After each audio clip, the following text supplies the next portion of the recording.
Welcome back. We're talking piracy off the Horn of Africa today. Growing problem. In fact, pirate activity in the Gulf of Aden was up last year by some 200%.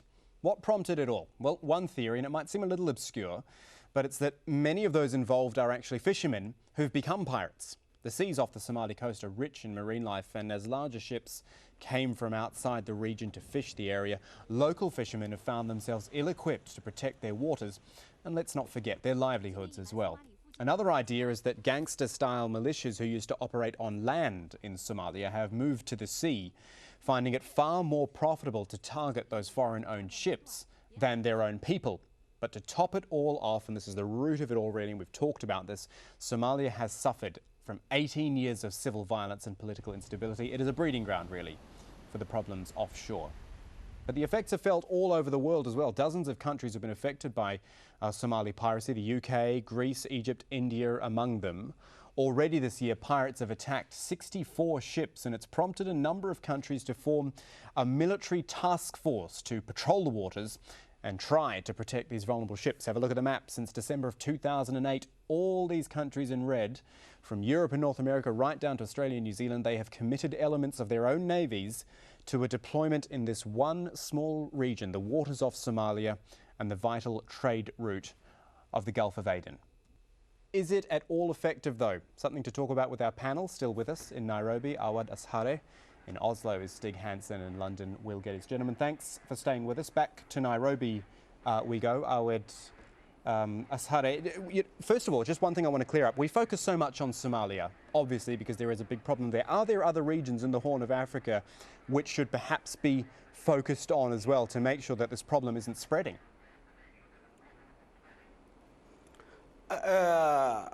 Yeah, there is in the Horn of Africa, Somalia is the crucial place where there is the conflict has reached to effect globally. I think Somalia now these sea pirates which we were speaking will spill over to the other areas if it's not properly tackled. I don't think so. The Western, up to now, I feel that they are reluctant about solving this problem. Why? Because Americans were not having a definite policy for Somalia. They would have been have the problem of the during the time of the UNISOM, the Store Hope mission failed. Next time they have helped the warlords, which were who were against the central transitional government. And I think the current President Obama, which many are having expectation that he will make the necessary policy to combat the sea pirates in the Horn of Africa, which is a very serious and will jeopardize the international world trade. And adding to all this issue, Stig Hansen over in Oslo, let me come to you. Adding to everything that Awad Ashare said there is that this is a huge area off the coast. It's a lot of water to deal with. These are big ships to protect, and you've got the navies trying to go after tiny little speedboats in many cases. Can they ever really be as effective as we'd all probably hope they could be? The irony of it all these days is that perhaps the moving southwards of the piracy attacks is a result of the increased international patrols in the Gulf of Aden. While there was a lot of presence in the Gulf of Aden, the presence outside of central Somalia was very weak. Just a month ago, it was limited to a German destroyer frigate helping the food escorts to Somalia, and the Kenyan presence. So it's hard for the naval forces to cover the whole area.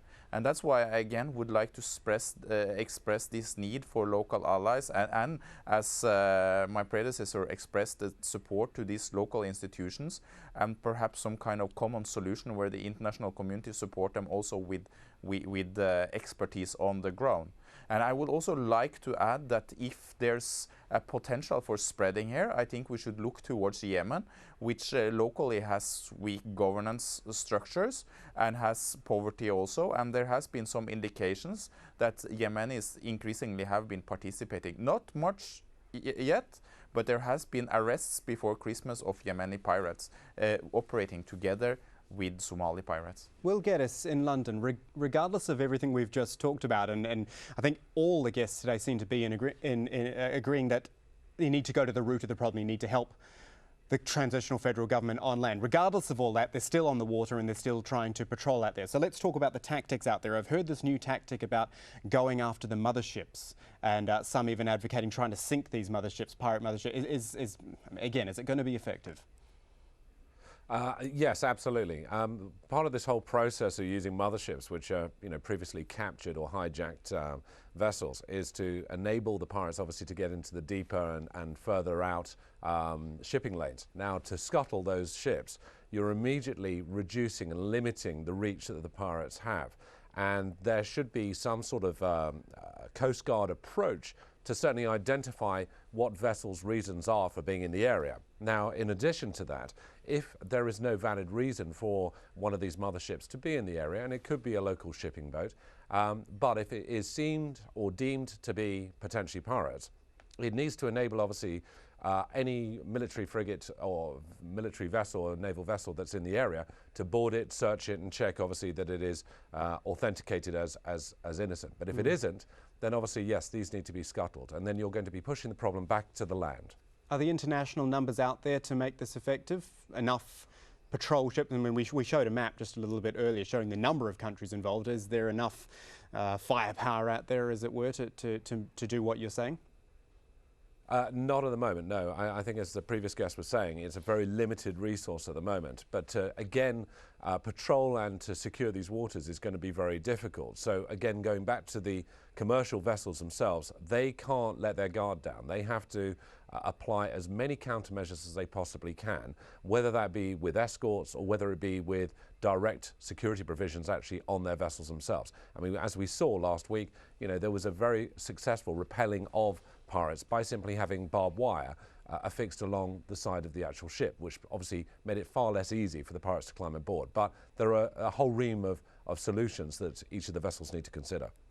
Starting to run down on time on the show here, so just a few final thoughts. I'll start with Stig Hansen in Oslo. Do you think piracy can ever be stopped as such, or is it just a matter of controlling it, trying to prevent it, and if things happen like they have in the last few weeks, dealing with them as they happen? I think it can be stopped because piracy was not a problem before 1991 in Somalia, and as the other guests have expressed, it's exploded in 2007, 2008, which was actually predictable given the fact that Puntland, one region in Somalia, at the same time was spiraling out of control for the local authorities. So I think if you have a Somali state, it will happen. And I have to add that the international naval presence, what it does when it makes it harder for the pirates to attack their targets in the short run, is that it gives some space to the Somali coming state, the interim government, and also the regions, because they have to compete now with bandits with more money than them, which is a big serious problem. And if you get down the ransom and if you get less ransom, it becomes easier to build up institutions inshore. Awad Asare, do you, as a Somali MP, do you actually hold out much hope that the international community will come on land to Somalia, as they've tried to do, as Donald Payne tried to do, increasingly, and try to tackle the problem head on from the land? I feel, it's the interest of Somalis and also all the nations that using this passage. I hope that we all realize at this moment that the world trade is in a tragedy. And I don't see what my friend was telling. I feel the problem is very easy. If there is a package for retraining and creating employment for those youngsters who has been in the civil war, and establishing security agencies and law enforcing bodies in throughout Somalia, and also engaged rehabilitation and orientation of these youngsters. I think it will be over at that time. People are scared about the money that they are receiving. Now, I think the people, other Somalis, are fed up with the sea pirates and the instability in Somalia, and they will confront those youngsters if the necessary facilities are provided, like establishing courts, establishing rehabilitation center, retraining them in good skills, that they can be good citizens that can produce production to the state. Gentlemen, we're going to have to leave it there. I'm afraid we're out of time here on Inside Story. Thanks to all our guests, Awad Ashare in Nairobi, Stig Hansen in Oslo, and Will Geddes in London. And thank you, our viewers, for joining us again for Inside Story. From the whole team, it's goodbye for now.